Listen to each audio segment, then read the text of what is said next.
Growth hormone deficiency is a condition that happens when the pituitary gland fails to release enough growth hormone. Growth hormone, also known as somatotropin, helps promote overall growth of the body, muscle mass development, protein synthesis, and carbohydrate and lipid metabolism.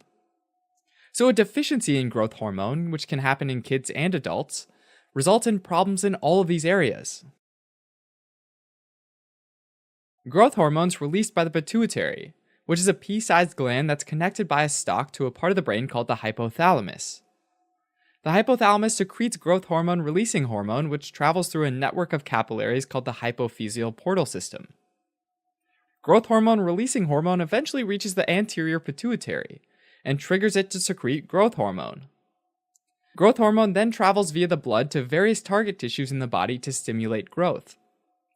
This is called the hypothalamic pituitary axis. Normally, growth hormone's released in a pulsatile manner throughout the day, and peaks 1 hour after you fall asleep, but it's also secreted in response to various forms of internal and external stimuli. For example, the hypothalamus senses when there's hypoglycemia, or low blood sugar, and in response it secretes growth hormone releasing hormone. Exercise causes the adrenal glands to secrete epinephrine, and that stimulates the hypothalamus to react in the same way. Estrogen and testosterone, which are produced in high levels during puberty, stimulate the hypothalamus to release growth hormone releasing hormone as well. The hypothalamic pituitary axis, though, is also regulated by 3 negative feedback loops, which can prevent the release of additional growth hormone. First off, high levels of growth hormone and growth hormone releasing hormone in the blood can signal the hypothalamus to stop secreting more growth hormone releasing hormone. Second, it also stimulates the hypothalamus to produce somatostatin, which is a hormone that directly inhibits the anterior pituitary from releasing growth hormone. Third, growth hormone secretion from the anterior pituitary is inhibited by a somatomedin called insulin-like growth factor 1, which also stimulates somatostatin release from the pituitary. Somatomedins are produced in the liver and have many of the same growth-promoting effects on target tissues as growth hormone does. It mediates these effects by binding to insulin-like growth factor 1 receptors as well as insulin receptors, which are present on almost all tissue types. Growth hormone can stimulate growth in most organs in the body. In the muscles, it stimulates amino acid uptake into the muscle cells, which helps with protein production and muscle growth. Similarly, growth hormone stimulates the activity of osteoblasts in the bones and chondrocytes in the cartilage, which helps boost growth, particularly during the growth spurts of puberty. Growth hormone also has a ton of metabolic functions. In adipose tissue, it causes lipolysis, which is the breakdown of fats, and gluconeogenesis in the liver, which is the production of glucose. To increase glucose levels, growth hormone causes insulin resistance, which decreases insulin's ability to move glucose into the cells.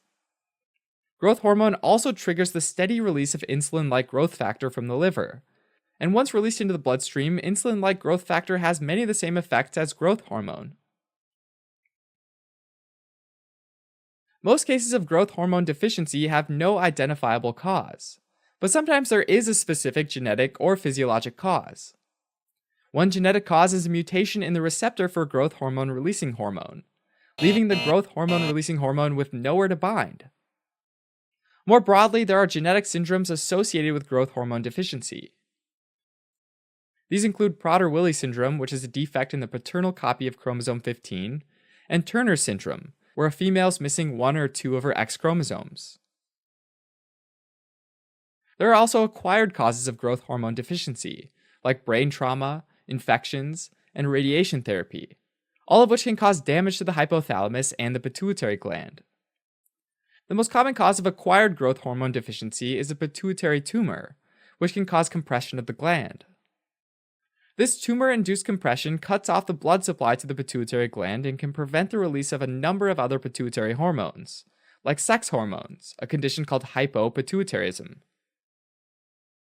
Since sex hormones normally stimulate the release of growth hormones, conditions like hypopituitarism and delayed puberty, where there's a deficiency in sex hormones, can also lead to growth hormone deficiency. Growth hormone deficiency can cause a variety of symptoms and vary in children and adults. Decreased growth hormone results in low blood glucose levels, and that can lead to severe hypoglycemia, especially in infants. In children, chronic growth hormone deficiency can cause an understimulation of osteoblasts, resulting in a short stature, and in severe cases might cause dwarfism. Sometimes that understimulation of osteoblasts means that the growth plates of the bones don't fully fuse, and therefore bone growth of a child with growth hormone deficiency will be significantly slower than the average child of the same age. This is referred to as delayed bone age. Additionally, decreased muscle development can cause children to have delayed developmental milestones in gross motor function, like standing, walking, and jumping.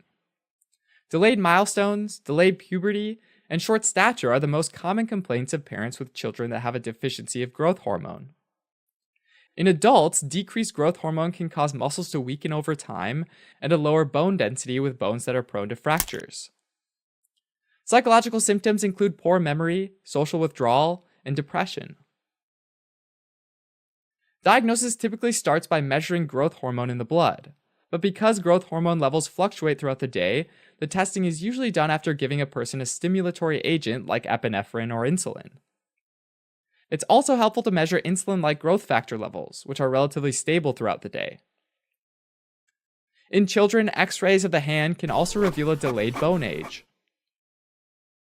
Growth hormone deficiency is treated by growth hormone therapy, which usually involves regular injection of recombinant human growth hormone.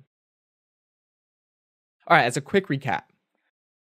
Growth hormones an endocrine hormone secreted by the anterior pituitary, and has a variety of functions including stimulating growth of all tissue, especially muscle and bone, and it also promotes gluconeogenesis and protein and fat breakdown. Most of these functions are mediated by the somatometin called insulin-like growth factor 1.